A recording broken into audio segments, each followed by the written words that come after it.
I have no idea. We might keep that in. It's the 4th&1 podcast, live from Lancaster, Lidditz, Pennsylvania. 4th&1 podcast. Instagram at 4th&1 pod. Anchor.fm, support us. Anchor.fm/4th&1. Sorry, there we go. YouTube 4th&1 podcast coming to you.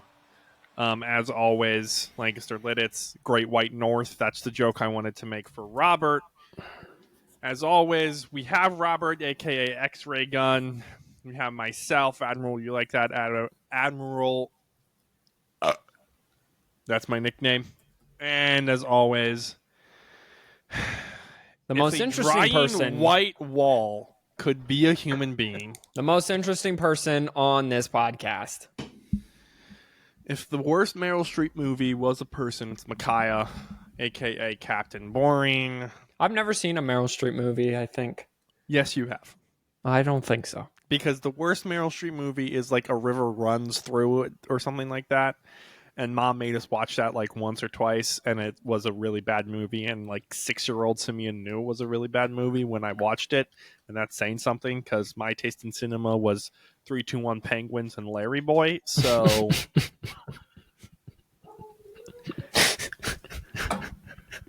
was peak. Maybe some Star Wars thrown in there. Who knows? All right, do we care about anything that happened last week besides Michigan absolutely giving flipping double birds to Ohio State? I mean, it was a good weekend, good rivalry weekend. Like, all the games were one-score games. So, I mean, yeah. Also, how much does Hugh Freeze suck right now? Well, the same thing happened to Brian Harsin in his first year down on the Plains. You remember Bryce Young... He had him on the ropes. It was like 10-3 or 13-6 or something Auburn, and Bryce Young went on a 40-second or minute and 40-second something like 98-yard drive to tie the game at the end of the game. Yeah, but he didn't win off of a seam route called Gravedigger. Am I back? That's what they... You didn't leave. Oh, I had a flash. Sorry. Shut up. I had a flash. It said, we can't access your video. And I said, suck my... They didn't win on a seam route on 4th and 34 or whatever it was. Well, it wasn't a seam route, that's for sure, because yes, it was to the out. No, it wasn't. It was to the outside of the end zone. Yeah, you can run a seam. You can't run a seam to the back corner of the end zone. It's called a fade, my bro. You can run up the seam to the back of the corner. You can still run up the seam. No, a fade is a fade. A seam is up the seam. You want me to cut off your nuts today? I swear. You give a manager one day off and he has the gall. Seam is right up here. Fade is... Yeah, you start on the seam. Oh my God. And then that's not fade a seam, to the outside. That's not a seam then. It's a fade. Okay. He started at the seam. He ran a fade to the back corner on 4th and yesterday, and they won the game. So I think it's a little bit different. No? Sure, I guess. I don't know. Well, I mean, what do you want from me? Auburn invents new ways to lose. That's what I want from you. There should be no way that Auburn loses on 4th and 31. I'm not wearing a hat. Which is what it is. You guys should be able to handle. We've been doing this podcast for like 3 years now. This is just all bad hosting. Ladies and gentlemen, I'm not doing anything. You are just saying, that's the point. You're just disagreeing with me because you want to be right and more special than me. That's the point. You're not doing anything. You got it. I mean, I just pulled the video up and I was watching it. I mean, it starts as a seam, but then it's a broken play, essentially. So he just kind of makes his way to the back corner. So it's like it might not have been a designed post corner, but I don't think it was I think it was just a run straight, like just a fly route. And then it was like, okay, go somewhere.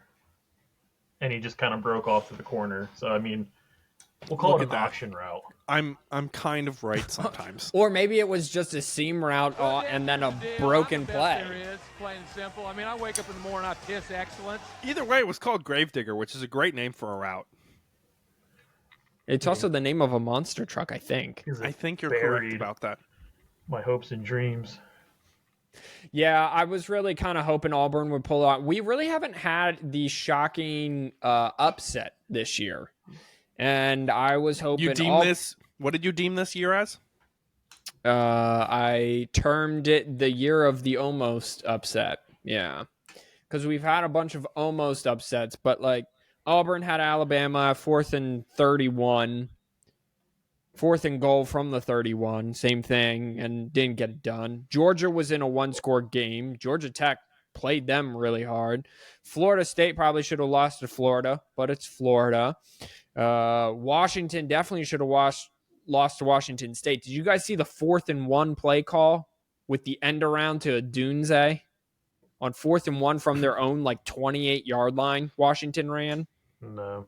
No, I didn't get to watch that game. I'm watching the Pac-12 championship this weekend. That's for sure. So it was a 4th and 1 from Washington's own 28-yard line, and there was like I don't know, minute and 50 to go. They decided to go for it. If they don't get it, Washington State, it's a gain a few yards. It's a chip shot field goal for the win, and you basically knock out Washington, or you make them a one-loss team. And they run an end around to Rome Odunze, and it gets like 50 yards, and it sets Washington up for a game winner. Their kicker at the end of the game, they put on scholarship. I guess they'd been having some kicker troubles, so it was like his first big kick or whatever. Yeah, so that was exciting. So Washington almost got. Arizona did not get got at all. I mean, that was not even a game for 2 seconds. That was my only win. And then, of course, you got the drama up in A squared, Ann Arbor. That was, Robert, how clenched was your butthole for most of that game? I mean, I could probably crack a coconut between that. So, like, that's probably the most stressed I've been in a long time watching a Michigan game, just because it always sets up for your typical, oh, Michigan's going to hold them, and then with maybe like 20 seconds left, someone just kind of breaks free and broken coverage to the back of the end zone, or just a typical Ohio State Michigan finish. But superstition stayed alive 3 years in a row. I'm loving it. People are saying that Michigan kind of like dominated that game, and I don't agree with that. I think it was a very evenly fought game. I think Ohio State actually outgained Michigan, like overall. 22 straight years in a row now, or 22 straight times that they have played, because they didn't play in 2020 due to COVID, that the winner of the Ohio State-Michigan game has won the rushing battle. Wait, back up here 2 seconds. They didn't play during COVID? I do not remember that. No, it really saved Jim Harbaugh's job, and I'm going to go on this podcast right now. I fully believe that Michigan had to cancel the game because too many players had COVID. I fully believe no player on that team, had COVID. Yeah. They were 2-4. They were awful. They were going to get blown out by 65 points in 2020. Yeah. That would have been the nail in the coffin. Yeah, and not playing that game saved Jim Harbaugh's job, and then they've been on this run ever since. So maybe the NCAA should stop worrying about signs and videotaping and advanced scouting and all that, and look into whether Michigan actually had COVID in 2020, because there ain't no way. There ain't no way. Let's not get too many ideas. I didn't remember that, so thank you for that new conspiracy theory that is legitimate and we should totally worry about. Hey, 69 points. 69, that's a very nice score. A couple good blowouts that happened before we move on. And I just want to I want to respect that to people. First of all, Miami decided to say, screw you, 25 points to Boston College. That's not the fun part. The fun part was Penn State's 42 points to the newly acquired coach. Guys, go watch yesterday's 10-minute sports report. Well, yesterday, 11:27's 10-minute sports report, I should say that. For more information and updates there, we won't give them to you here. Oklahoma, 69 nice points up against TCU. However, that wasn't enough points to get them into the Big 12 championship, right? It's Oklahoma. Did I hear you right? It's Oklahoma State and Texas. Yeah. So Oklahoma State. Talk about a comeback. That was also very interesting. It was 6-0 Oklahoma State, and they looked like they were going to run away with it. And then BYU ripped off 24 straight points, and it was 24-6 at halftime. Yeah, that game finished. Sorry, go ahead. And then Ollie Gordon got involved in the second half, and it finished in double overtime. Yep, double overtime. Double overtime, and an incredible play. Not a strip sack, but like a strip after a pass. And Oklahoma State secured it. If they would have lost that game, Oklahoma would have gone and faced Texas. Now it's Oklahoma State and Texas in the Big 12 championship game. All I say is another orange team really wishes they had the type of season that Oklahoma State does. You have to guess which one. Appalachian State beat Georgia Southern, securing their bid. Surprising. Again, shocker to the Sun Belt. Got it right the first time. Championship. Another winged helmet blue and yellow team, speaking of, is joining Conference USA in 2025. Did I hear you say, Micaiah? Yeah, they're going to start. Delaware's going to start the transition, though, next year. They won't start playing an FBS schedule in the conference till 2025. However, they're going to start the transition next year, so they only have to sit out 1 year of bowl eligibility. Nice. And I have to see, I think they won their semifinal or quarterfinal game in FCS. I'm going to go check on that here in a second. And then, of course, JMU. Because they lost to Appalachian State, is that why they're not in the championship? That was another blowout that I saw. They blew out Coastal Carolina 56-14. Are they not in this championship? Oh, I didn't realize Cal blew out UCLA kind of 33-7. Are they not in the championship because they lost to Appalachian State, or because the NCAA doesn't like nice things? Because the NCAA doesn't like nice things. They wanted, so they do get a bowl game because not enough teams qualified for a bowl game this year, so they get one of the spots. But they are still not eligible for the postseason, which is the most asinine rule. It should be all or nothing, but it never is. NCAA, day late, dollar short with everything. Delaware, the Blue Hens. I really wanted to make a joke there. I won't, but that's a pretty lame mascot. Do better.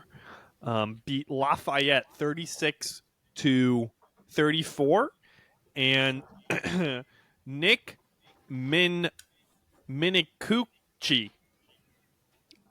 That's not a real word. That is the dude's last name. I saw this and I'm like, that is too many I's and C's to be a last name. I think they're just making that up. He had the most passing yards. Delaware goes on to take. We have to give the FCS a little love here, just for 2 seconds before we move on to more important things that people actually care about. They go on to take on Montana. Yikes. So they'll be losing next week in Missoula at 9 p.m. That game is on ESPN+. However, you can watch Southern Illinois take on Idaho at 10 p.m. on ESPN. Dos. Robert, right. What did you think of the Michigan-Ohio State game? I thought it was probably the most complete game Michigan played. Michigan was definitely the more physical team, which I think kind of caught everyone off guard. I mean, the game was a lot closer than I think what you really think. But I mean, I kind of thought they would go after Marvin Harrison a little more than what they would, and Ohio State kind of got away from running the ball with Henderson. Yeah. Yeah, and I mean, like Michigan's play calling was a lot better. We were throwing the ball a little more. We were actually kind of spreading the field, and overall, like Michigan played a very well executed game. I was really surprised our field goal kicker didn't mess up. I'm still waiting for that to happen. That's not that's playoff time. Worry about that then. Comes playoff time. Both kind of kickers were really good. However, ours was a little bit better, hitting from 50 yards deep. Their kicker kind of missed that kick that would have made it a 3-point game at the end of the first half.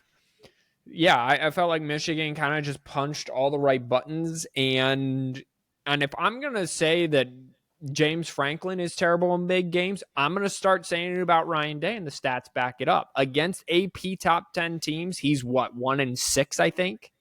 Something like that. And that only win is against Michigan, where they blew him out in his first year with all of Urban's kids. He hasn't won in the playoff. The selection of play calls when your running game is working they had that drive, first drive, second half, 8 straight runs, touchdown, right? Against Michigan second half. And then what do they come out and do? They don't even run the football. Second time. It's pass. And I understand things have to do with that. Something, where you are on the field and how the game's going. But no, if you run the ball 8 straight times against your arch rival and you are just knocking them back and scoring touchdowns, you keep doing that. But it's his stubbornness to want to throw the ball and be explosive that will always get him into trouble until he gives up play calling. Michigan went on a 7.5-minute drive before their final field goal to go up 6.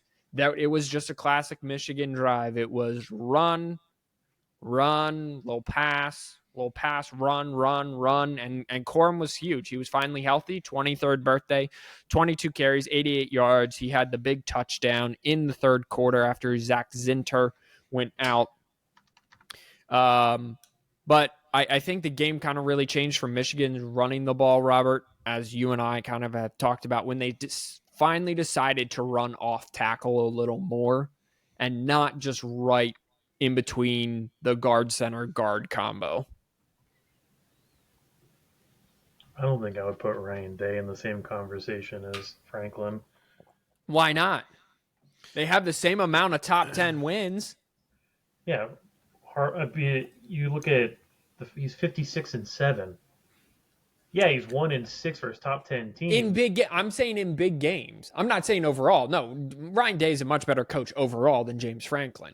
But in big games against top teams, they're definitely in the same conversation. You have to put Harbaugh in that conversation too. 100%. Like, I feel like we go and we look at the records versus top 5 teams, and we're like, oh, this guy is horrible against top 5 teams.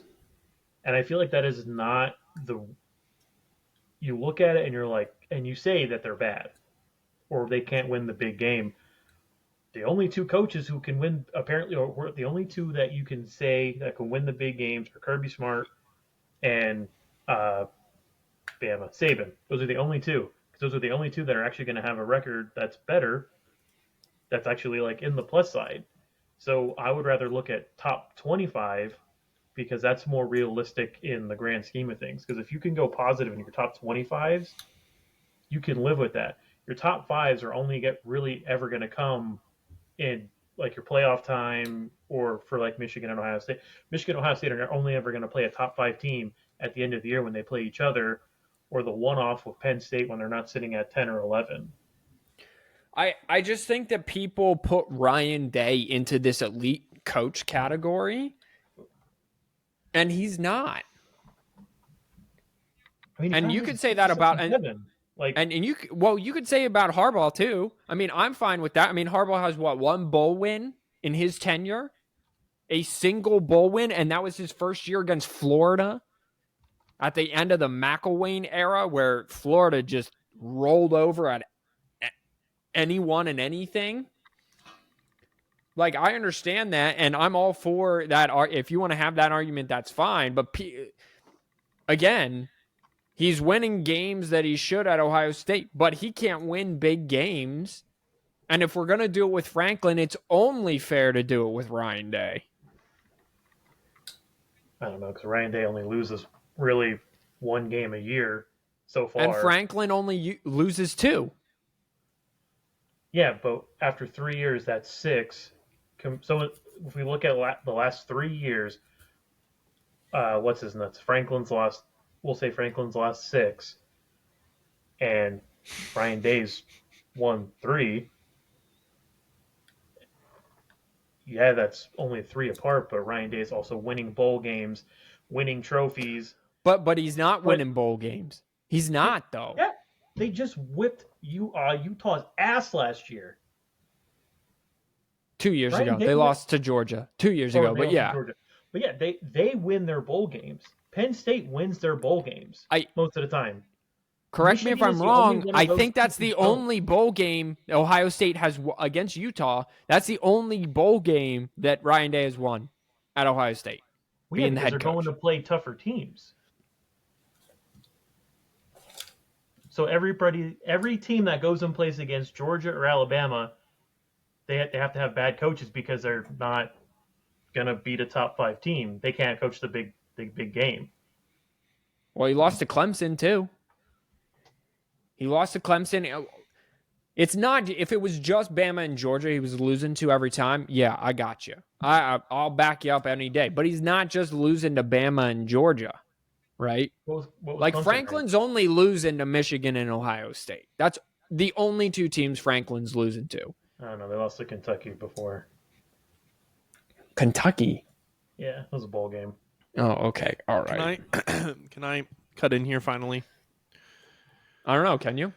I can. Can I just go over some interesting transfers? ESPN now has a transfer portal tracker and the days that they happened. First of all, there is a guy who is transferring from Texas Tech, a Tyler Show, I'm assuming is how you pronounce that. Started his career at Oregon. Class of 2018 is when he entered in. That's 2 years after I graduated high school, for those of you keeping track. Dude's Tyler Shuck, by the way. That's how you... Shough? Yeah, it's Tyler that Shuck. Shuck? Yeah. Like rhymes with... yeah, I'm 99% sure he pronounces it Shuck. Yeah. All right. Another one of Jimbo's... I'm just letting you know. I'm done. Another one of Jimbo's, 4-star recruits, immediately after he was fired, immediately entered the transfer portal, or said he was entering on the 16th. Max Johnson is leaving Texas A&M as well. Nate Johnson, not related, is leaving Utah. You don't know if they're related or not. That's a valid point. Brendan Shoresby, their starting quarterback, as well as, I kid you not, 4 of the 5 starting linemen are leaving Indiana. Well, Tom Allen got fired. He's owed. I'm just saying they have a mass exodus leaving. Oh yeah, Indiana well, because Tom Allen got fired. By the way, of his $20 million buyout, they're going to do a 15 and 5. So he's going to get $15 up front and then 5 over the next few years or something like that.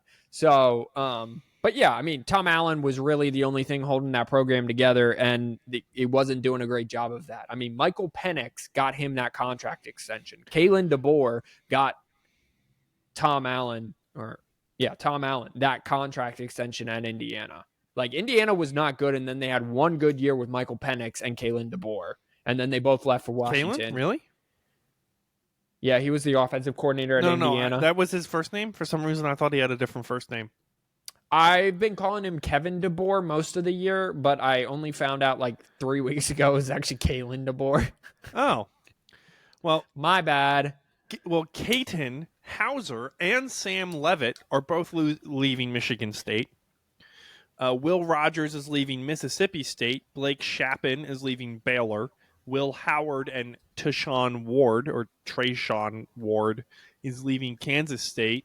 Again, like I said, 4 of the 5 starting Indiana offensive linemen leaving. And let's see, what's the other one? Tyler Van Dyke and Donald Chaney Jr. are leaving Miami. Did you Purdue, guys? go ahead. Yeah, go ahead. Finish that thought. Purdue. No, Purdue's leading wide receiver is also leaving. Did you guys see that defensive tackle was probably going to be a top 10 pick in this upcoming NFL draft is returning to Cincinnati? That's a mistake. Yeah, it's a sin, and he wants to return. Probably making more money. Well, he wants to return to Cincinnati because he wants to restore Cincinnati to what he thinks the program should be, and he wants to finish his degree. So, I mean, I honor that he wants to get a degree, but I mean, he's like 6'3", 318 pounds. He was going to be a top 10 pick. So I found that very interesting. And he wants to compete for a championship, but that's not going to be done at Cincinnati. No. Certain wide receiver is undecided if he is going to leave for the NFL or not. Cornelius Harrison? Johnson? No. Cornelius. Why? He wants to beat Michigan, and he wants a Big Ten title. Okay, well, And he wants what's his face to come, Arch Manning to come to be his actual quarterback. And he wants to play with whoever. There's a wide receiver coming into Ohio State next year, who you know how they compare him to like superstars and stuff like that. right? Yeah. They like compared this kid to like a combination of like Calvin Johnson and some other wide receiver, and they said that if he comes back and stays, it's going to create like one, if not the best wide receiver combinations that's been in the NCAA for a while. Oh, okay, great. So it's exactly like every single year at Ohio State. Okay, like come on. And you said Knowles is probably getting the Duke job. Jim Knowles, the defensive coordinator at Ohio State. Duke wants Knowles. I don't know if Knowles wants Duke, but Knowles, I think, has ties with Duke. Like, I think you're right. There before. Yeah, yeah. And I'm sure Duke would give him a big contract to make him the head coach. Here's what I would caution Michigan players who want to return, like if they don't get the job done, Ohio State players, Marvin Harrison. This is not a walk in the park to 11-0 and then one hard game over your arch rival conference anymore. Michigan's schedule next year, even if you take out Texas, you have Fresno State, who was one of 3 teams, I believe, who could have gotten in the Mountain West Championship game. Uh-huh. And the computers picked Boise and UNLV. Mm-hmm. So they have that team first. Then they have Texas, Arkansas State. You take out Texas. They have Washington, Oregon, UCLA, and USC's. I don't know what Ohio State's is, but it can't be that much different than Michigan's because the Big Ten's going to want that TV money and put the biggest teams on television. This is no longer a walk in the park conference until your arch rival and championship game. So I would just caution, if he wants to return and gut it out, that's fine. But he could walk into November. Again, I don't know what his schedule is. I'm assuming Robert's looking it up now. Ohio State's. Yeah. Theirs isn't bad at all. What is theirs? So bowl, their home games. So if they're home against South Mississippi, Western Michigan, Marshall, at Michigan State, home against Iowa, at Oregon, which would be the tough one. Yeah. Home against Nebraska, at Penn State, home against Purdue, at Northwestern, home against Indiana, home against Michigan. So theirs isn't that bad. Not like Michigan's. Yeah, theirs isn't like Michigan, but he could still be walking into Michigan with 3 losses. I mean, they could lose at Oregon, at Penn State, and let's not kid yourself. The fact that Nebraska was 5-7 this year and had one of the best defenses in the Big Ten, and they've kind of found a quarterback and they run in the ball a little bit, their scheme's working. Nebraska's not an easy out either. So all I'm saying is just I understand these kids want to win, but this conferences are no longer walk in the park. Except for the SEC, that's still just that. Hey, Micaiah. What's up? Ryan Day has the best ranked schedule. The best results against top 25 teams nationally. He is 16-6. That makes him 72% winning percentage overall. Thank you, Robert, for that. Okay, so rank these coaches in. You're Also, taking them in a big game. Jimbo Fisher is ranked higher against top 25 teams than Jim Harbaugh. The worst team is Maryland's head coach, whoever that guy is. But that's because he loses to Ohio State, Penn State, and Michigan every year. Well, and that's the hard thing is, there are like decent coaches in the Big Ten, but you're not going to recruit a team to be able to beat Michigan, Ohio State, and Penn State all in the same year. Like, that's just no. Nick Saban has the largest sample size of them all. He's 99-46 of all time. He's third nationally, second best in the ACC, only following Kirby Smart, who's 28-11.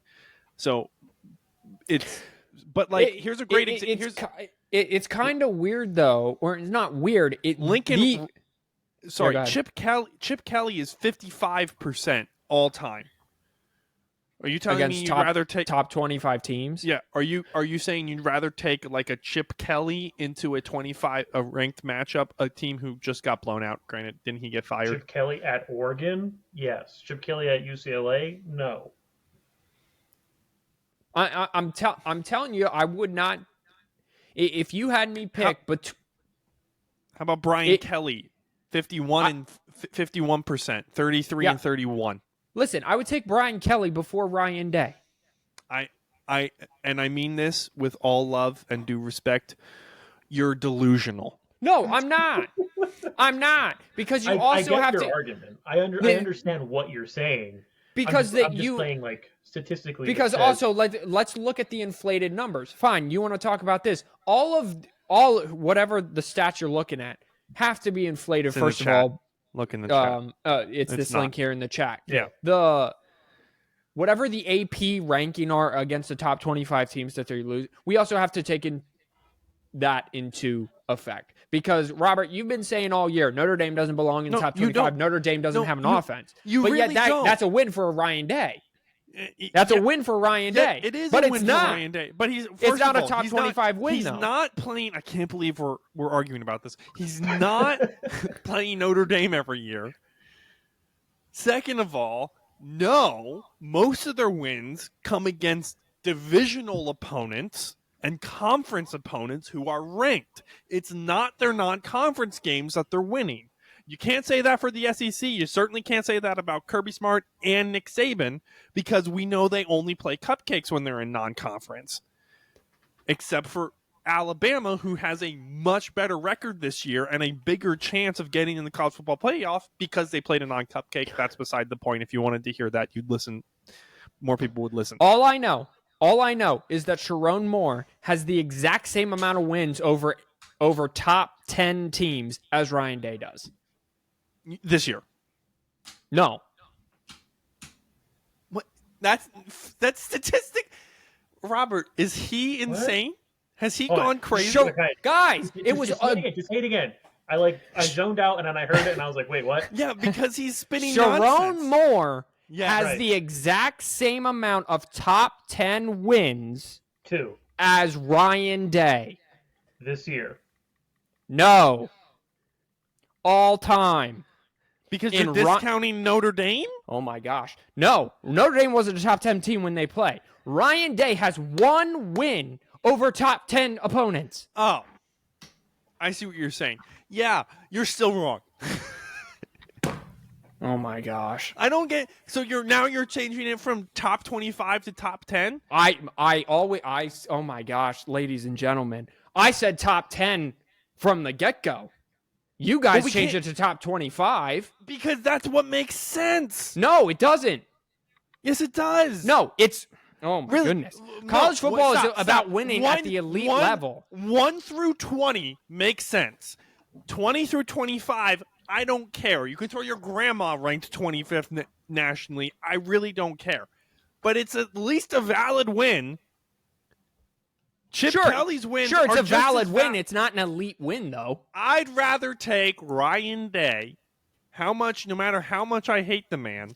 Also, Jim Harbaugh came out and said the Ohio State-Michigan rivalry is BS, which I have my own thoughts on. But I'd still rather take Ryan Day than James Franklin into a top 10 matchup. I'd rather take between Ryan the two, Day than absolutely. Chip Kelly. That's the whole argument that we have. No, it's here. not. No, it's not. They're both the same. You're making me choose between shooting myself and stabbing myself. There's exactly 3 people I would take into a top 10 matchup. Ranked on ranked. Right now. Kirby Smart, Uh-huh. Nick Saban, Yep. and Jim Harbaugh. Those are the only 3. So unless your name is one of those 3, this argument is invalid because those are the only 3 people, and I am being nice to Jim. It's really only 2 that can actually prove that they can show up and win against the top multiple years in a row against a top 10 team. So your argument is invalid because if I had to pick everybody outside that list, How is my argument? My argument was that Ryan Day and James Franklin in top 10 games are the same amount of bad. So that is my argument. So the article I'm reading here says Ryan Day is 10-5 against top 10 opponents. How are they 10-5? I'm only telling you. That's just what I'm reading. I don't know. I'm just telling you the graphic I saw on Fox, and maybe it was since like 2021. So maybe in the last 2 years. I don't know, but I'm telling you, you're basing your argument off of a singular graphic on Fox that said Ryan Day was like 1-7. Yeah, that one I think is top 5. That one I think is top 5. Is which top means 5. all of his losses. By the way, you have to get your kids to a playoff game in order to lose against the top 7 team, or you have to lose to Michigan. So right there is your 7 losses. His 7 losses are to Michigan or a playoff team because they were, wait for it, in the playoff. Yeah, well, I'm still not taking him, so that's fine. Yeah, you'd rather take, what's Tennessee's coach's name? Here we go.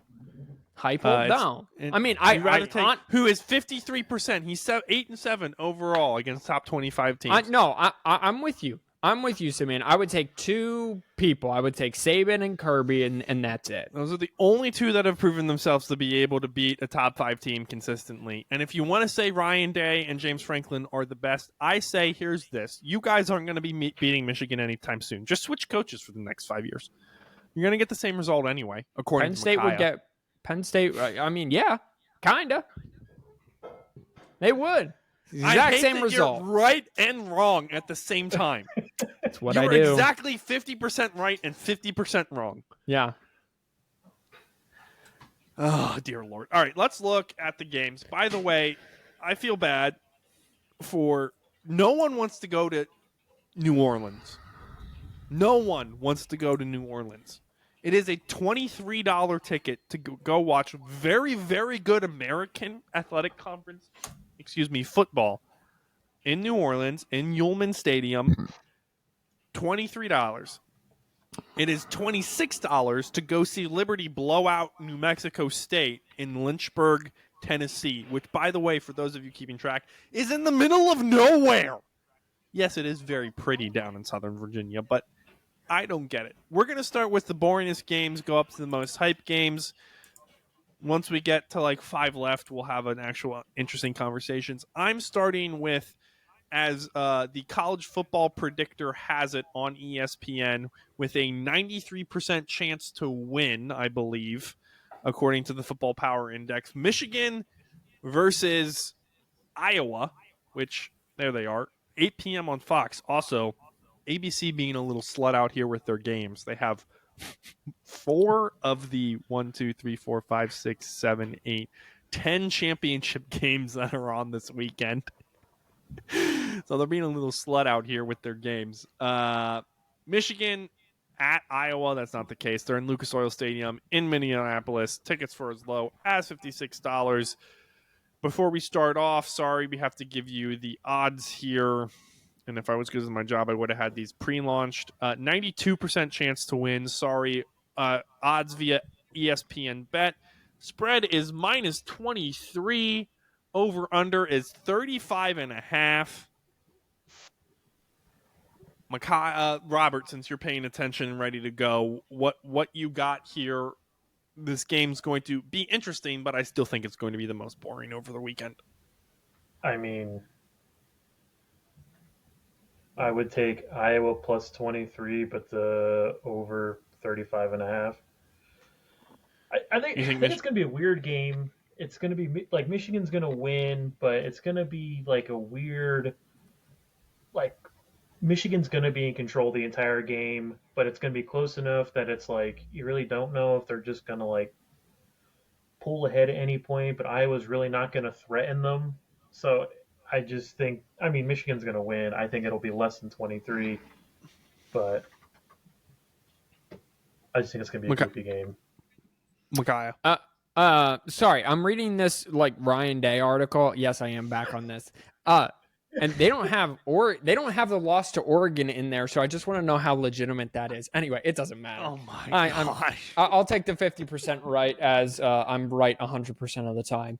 I think that I don't think that this game is going to be close at all, but I would take the over because I think Iowa's going to pull out all the stops for a drive or two and surprise Michigan and score at least 10 points somehow. Like they get 7 off of a trick play and then, they flip field. But I think that this is a very much 35-10 sort of game. Like played you're taking the over and you're taking Iowa minus. Yeah, I mean plus the points. I'm picking Michigan to win and I'm taking the over. Yes. So you're not taking, all right, because you're. So are we doing like the spread, then the total, or the money line? Like, because like I said the spread and like the over under. Micaiah I just want to make think sure we're on the same page here. What do you mean I didn't think this through? Oh my gosh. Okay, let me explain to you how this is gonna work, just live for everyone. I just need to know if we're picking one or both. You're making one pick. Okay, so either the spread or the total. Okay, I didn't know if we were doing just one or if it, because like how I said, I was like, I want Iowa at plus 23, but the over of 35.5. So instead of doing 3 picks, right? We're doing 1, 2, 3, 4, 5, 6, 7, 8, 9. We're doing 9 instead of 3. Same format. You can choose money line, over, under, spread, whatever you want. But instead of 3 games, we're doing it for all 9 conference championship games. Well, my question totally wasn't about what he said at the beginning of this. The number of games. It was just so when we go to each game. Killing me, Smalls. Uh-huh. When we go to so Michigan, Iowa. I didn't know if you wanted us to pick a spread, the over under. Or if we were taking it for like, if I was taking Michigan, you have 3 options. Pick one of them, or just pick one of them. Just pick one of them. Okay, that's all I need to know. But I also want to know who you guys are picking outright too, because that's what I'm actually interested in. So you're giving me your outright pick, and then you're giving me an additional one. We want to you want to say what we're betting, but then who we think is going to win the game. Correct. Okay. Yeah. Okay. Don't say, we just spent like 20 minutes trying to figure out what. Don't forget the 5 minutes at the beginning of the podcast, which now we'll cut out. Also, they have not thrown for 1,000 yards yet. That is amazing. Who? Iowa. No, I think that they have because that's their backup quarterback. That's Hill, and I think McNamara, right? Also, I think the fact that Eric Gall is their leading wide receiver is the more fun fact here, and he's been injured since week 5. Micaiah, thank you for that fun fact. Doesn't blow every. Go ahead. I don't know what week he was injured in, but it was right around there. Yeah. Yeah. If that doesn't blow your mind, then I don't know what will. If you don't like that, then you don't like NFL football. Sorry, I'm trying to find the other crappy game that I have picked out here. All right, Conference USA Championship. As I said, down in South, dear Lord, Virginia, not West Virginia, in Williams Stadium, Virginia. I just want to say that I did send a text and it says picks for tonight will be all the conference you don't need to be championship right. games. It's okay. No, I do have to be right because. But we know No, that. Then what are we know that's what confused happened. about? I just told you what I was confused about. I know we're picking for every single conference championship game. I didn't know if I was supposed to go through the whole gauntlet of picking, like I would pick the winner, what spread am I taking, and what the over/under I think is going to be, or am I just saying SMU, give me -4, or Tulane minus? That's what I like. How we normally do the pick, or was I going through the gauntlet? That's what I. But then somehow we keep going back to this whole like all the games thing. I know we're picking all the games. That Right, part, but do you know who? But do you know whose fault that is? That's his. That's his. No, you're pointing to me right now on my computer. Yeah, I know, but I'm pointing through you to him. On the other side of you. It's not my fault. It is because you're. I knew we were picking all the games. No, but then you're But like, I assume but we we're were only picking- making 3 picks. Right. No, I wanted to know what your locks were because I wanted to keep the segment in. So I wanted to be like, all right, we're going to pick outright winners of all 9 championship games that we care about, and then we're going to make 3 lock picks at the end. Yeah, no, I still wanted the segment. You lost the segment. You lost your mind. Go to bed, you old man. I still wanted the segment. I just wanted it expanded a little bit. Then we wouldn't have had a podcast. The whole podcast is championship week. I don't even It's know. literally going to be You can titled preview. championship You can preview week. the game without doing the pick segment. It's easier to just mix them all together. Oh my god, Well, ladies I'm and gonna gentlemen, ask now a question. I don't know what kind of answer I'm going to get. So I'm looking at the ESPN bet. yeah. Why are there 2 overs? No What one do you knows, mean? dude. What do you There's mean? an open. So- There's an yeah, open, open. which Yeah, has, what the hell does that mean? over a 53 or whatever it is, and then there's the total. Are you like on ESPN's page? I'm logging on right now. Yeah, Yeah, I've never seen it. just say for the open. sake of. I'm yeah. looking at. So I'm on like this. Robert, Are nobody you on knows. this page? Yeah, but on our computers because we know how to use SMU technology. Tulane, yeah, Oh, you did SMU Tulane. Okay, is that hold what we're on. talking about.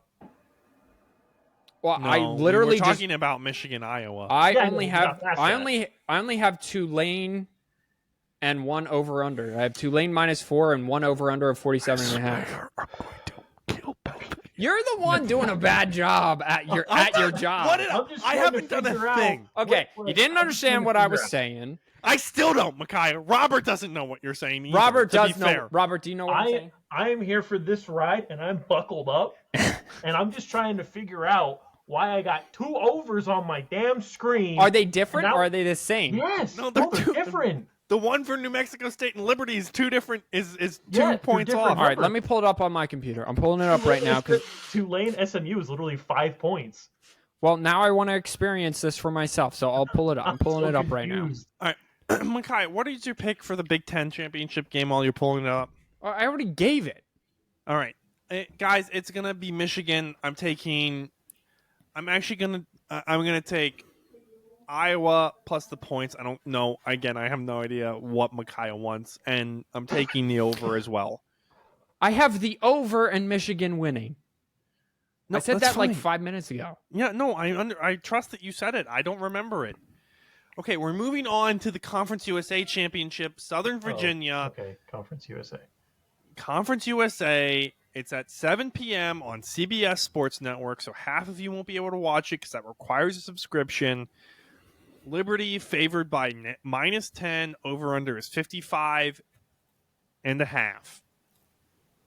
This is a home game.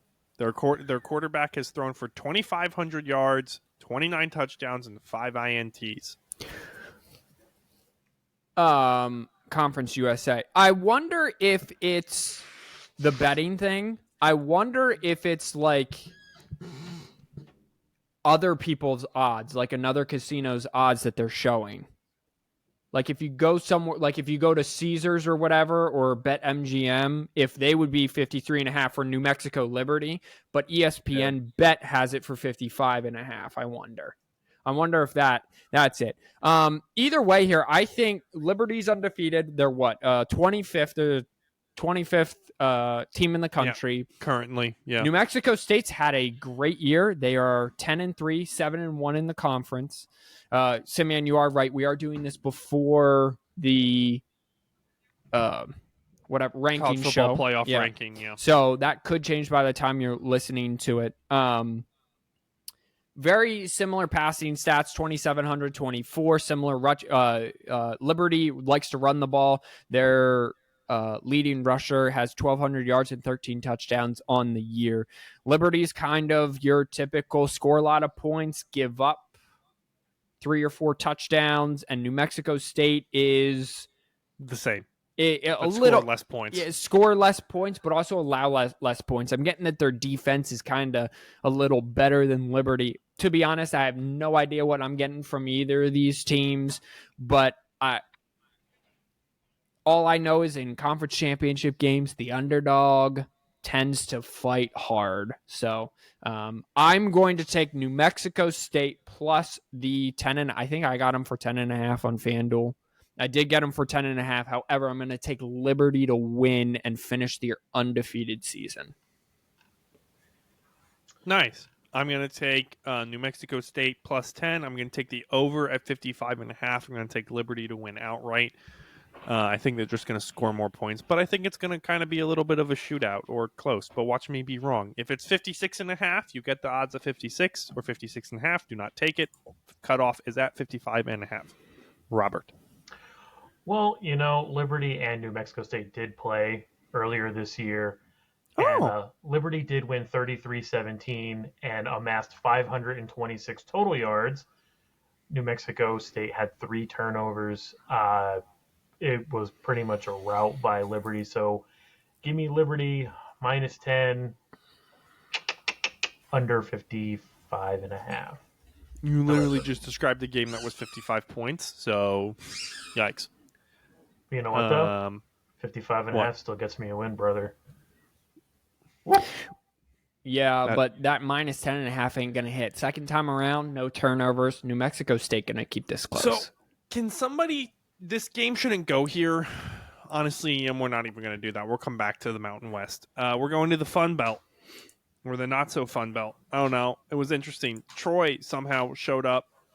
They're in here, and they're getting they're getting 6.5 points against the Appalachian State Mountaineers. Over-under's 52.5. It's a very close game, according to the money line. However... ESPN Analytics has Troy favored by about 70%. I don't know. I don't know enough about the Fun Belt. I think Appalachian State's a scrappy team. I don't know. I think Troy might just be able to overpower them, and they look like a pretty complete team according to literally, I'm just looking at the scores of the last 5 games. I'm going to take Appalachian State plus 6.5. I'm going to take the under 52.5, and I'm going to take Troy to win and be the Sun Belt champions at Veteran Memorial Stadium in Troy, Alabama. Well, App State was 3-4 after a October 21st loss to Old Dominion on the road. They lost that game 28-21. Since then, they are 5-0. With wins at James Madison, Georgia State, and home to Georgia Southern. So they're one of the hottest teams in Conference USA. However, if we flip it over to Troy lost to 15 Kansas State in week 2. Then they lost to James Madison 16-14 on or at home there. And then they have won every single game since. Their coach has probably going to get a job offer somewhere along the way. I don't know about either one of these teams well enough to do anything but the Troy money line. So that is what I am taking. Troy will be your Sun Belt champions because App State doesn't even belong there. So for those of you keeping track, which is none of you, their Troy's quarterback is named Gunnar, spelled Gunnar, Watson. He is from Butler, Georgia. He is a 6th-year senior, and has thrown for 3,100 yards. So this season, he has a passer rating of 150. Dude's named Gunnar. Robert, what you got? Well, I'm going to go App State. I'm going to go App State as the winner. Under 52.5, but give me, App State plus 6.5. Alrighty. Interessante. Boise State. We're going out Mount. Someone explain this to me. This is what I want to know. This is the only reason. This next question is the only reason it got ranked as far as funness above the Sun Belt. What is this deal with the computer? Why are we watching the 7-5 Boise State Broncos take on the 9-3 UNLV Rebels? It was a 3-way tie, and so how the Mountain West decides is they put them into a computer, and they use a bunch of different polls to decide who's ranked higher. And Boise State and UNLV came out on top. And I believe it was actually between UNLV, Boise State, and San Jose State. I don't think Fresno was in it this time. San Jose State beat UNLV 37-31 on the 25th. So there's that. Boise State is favored by 55%, 56% according to ESPN Analytics, with a chance to win. The spread is 2 in favor of Boise State. Over-under is 58. Again, money line is pretty dang close to about 115. What? Have you looked at the Mountain West Conference? It's a train wreck. And how they have the standings? It's so funny. Nevada. No, I haven't. So Nevada is 2-10 overall. And they're not last in the conference because San Diego State is 4-8 overall, but they have the same amount of conference wins and losses as Nevada. And you have 1, 2, 3, 8, and 4 teams who are below the 2, 7, and 5 teams. It's the most comical looking thing. The only reason Nevada, New Mexico State, and San Diego State are right there is because alphabetically that's how they would line up. And that's how ESPN does it at the beginning of the season. Well, this ain't the beginning. So, same reason Fresno State is better than Utah State. This thing's just confusing. Air Force lost their last 3 games. I don't get it. I don't know why it's a thing. Someone explain it to me. Robert, what are your picks? Well, I'm going to go ahead and roll with... I got to get back to it. There it is. I'm going UNLV. UNLV to win outright. We're going to go over 58.5. So it's UNLV and it's Boise State. I mean, if Boise State was playing on the blue turf, then sure, I would go Boise State, but I don't watch enough Mountain West or care enough about the Mountain West to really divulge into this. It's really just a YOLO pick of a conference. Yeah. So this is in Vegas. I'm also gonna do UNLV to win. I'm taking them plus 2.5 though. Again, I'm with Robert. I don't know enough about the Mountain West, but I do know that the Runnin' Rebs, actually, according to ESPN's SP Plus, was Michigan. They played Michigan the best out of everyone they've played this year. So teams that normally play Michigan good in their non-conference tend to win their conference championship game. Give me the Runnin' Rebs of UNLV. Did I pick this game? I forget. I don't know. Give it now. Come on. UNLV. We're moving on. ACC, 8 p.m. on ABC. Saturday. On ABC. On Saturday. And you'll notice how I rank this, and you'll yell at me after this. But FSU favored 2.5 points. They're also favored to win by 74%, according to ESPN. Over-under is 48.5. I don't know. This game is either going to be a blowout or like a shootout with a chance to upset. So I'm just going to take FSU straight up. Sure, give me 2.5 points because you have to probably win by at least 3. Under 48.5, I think. Robert. I'm gonna go Louisville. I'm still kind of leery about Florida State, especially on offense. Um, and I think Louisville coming off of that loss is probably a good thing for them. But I just think that they're going to be able to stick around long enough that they will be able to win by a field goal. So I'm going to take Louisville. I'm also going to take Louisville plus the 2.5 that they are ranked. Tate Rodemaker didn't really impress me. I understand Florida State's defense and running game both are real good. I mean, Trey Benson has almost 900 yards and 14 touchdowns on the year.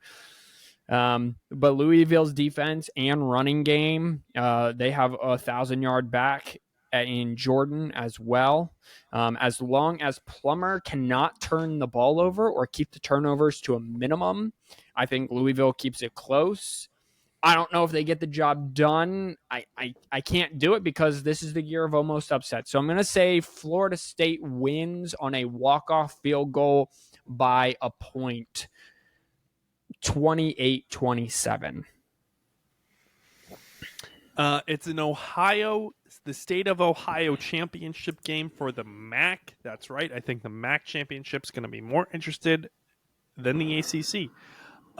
This is a rematch of 5 weeks ago, where Toledo beat Miami of Ohio 21-17. This game's at Ford Field. You can get it for $18. So if you're not doing anything, maybe think about it. Toledo's favored by 7.5. Over/under's 44. And Toledo's favored to win. Listen, Toledo's running back has 1,300 yards on the season compared to Miami's 800 yards on the season.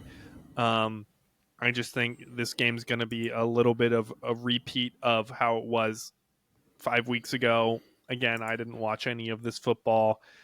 Toledo lost to Illinois. Their only loss was to Illinois by 2, so we would be having a conversation about them being ranked top 25, which they should be, even with one loss, I think.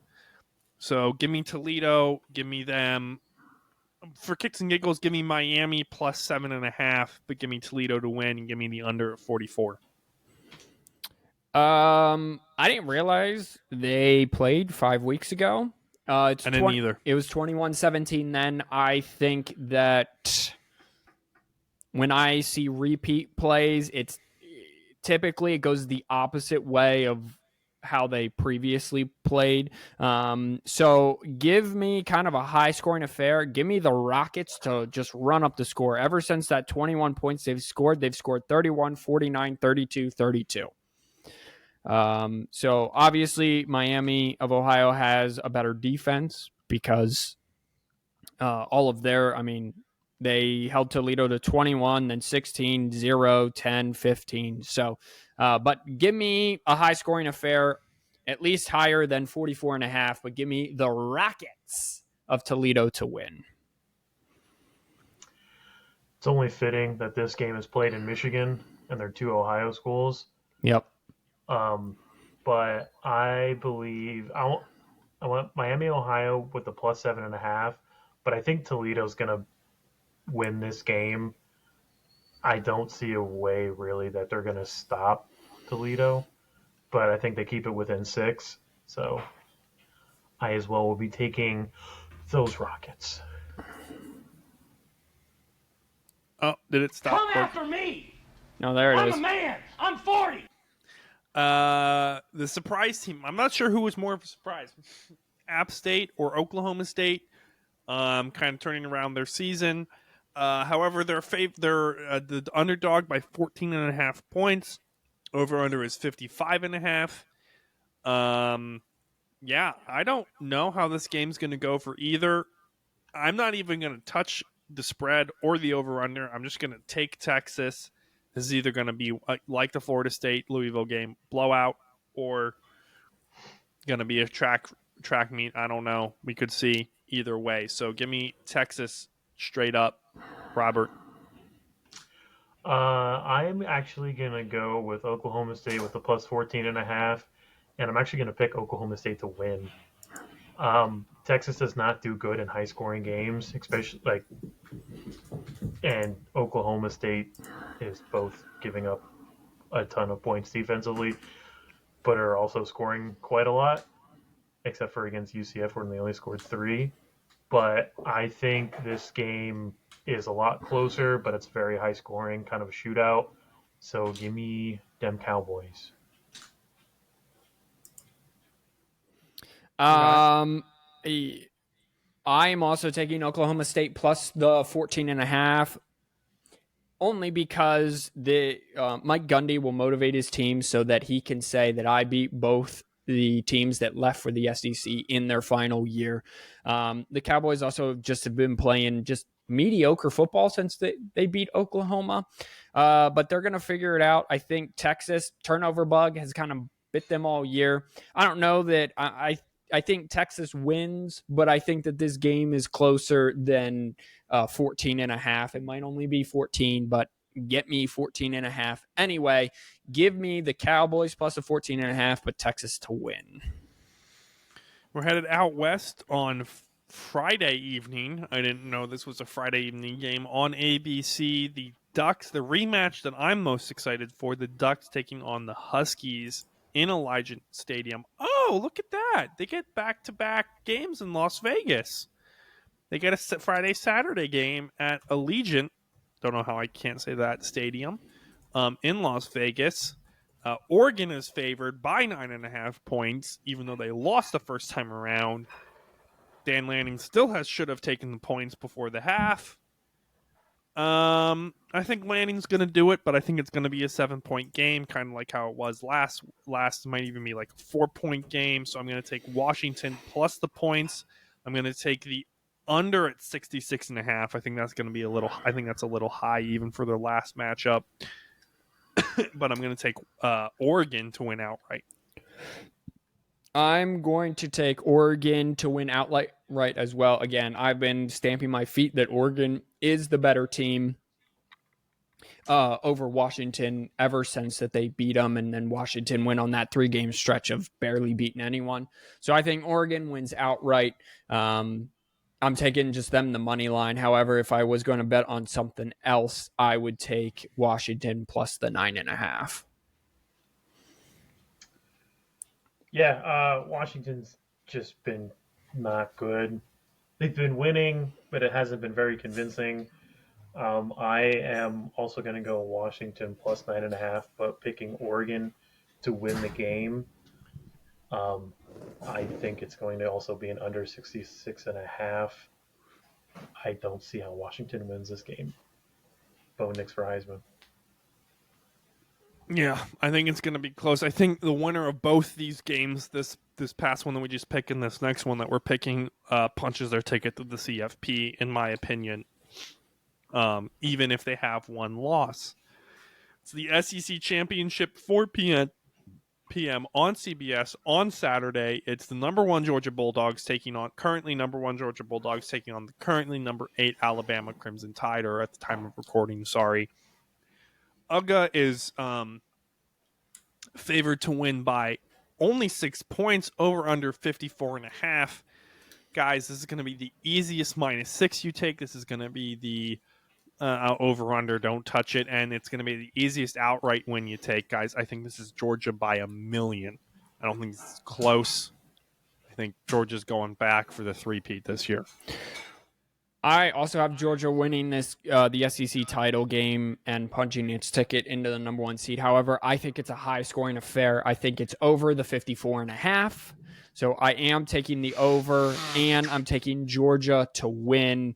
I would not touch the spread, though, because it could go one of two ways. It's going to be really close, or it's going to be or it's going to be Georgia by 14. So I'm going with over 54.5, but Georgia to win. I'm gonna be that guy. I think other than the last game, Alabama has looked really good, in my opinion, Jalen McGrail's kind of got it working for him. Georgia's still Georgia. I'm going to go Alabama +6, and I think Alabama wins the game and causes the controversy that we really don't need or want to happen for the CFP, but I think it's going to happen. Not a bad pick. Wouldn't be surprised either. But yeah, I think that would cause some chaos, because then do 2 SEC teams get in? That'll be the question. It just depends. It depends where Ohio State is. That's fair. I think this is the right one. Maybe. Hold on. It might not load. It was load. It did just play for a second. Oh no, that's the wrong one. Why aren't you? You'll play the one, but you won't play the other. Really? Powered by Riverside. It won't play the one thing. A white man? No! You know what we're going to do? We're going to scroll to the bottom and we're going to do this again. I think we're going to play this as the outro as well, guys. It's been the 4th and 1 podcast. We'll let you know what we think of the wrap up next week. Well, Micaiah and Robert will. I'll be trying to shoot stuff in the woods. So have a great week and have some fun. Wash your hands, you filthy animals. Thank you, everybody. See you later.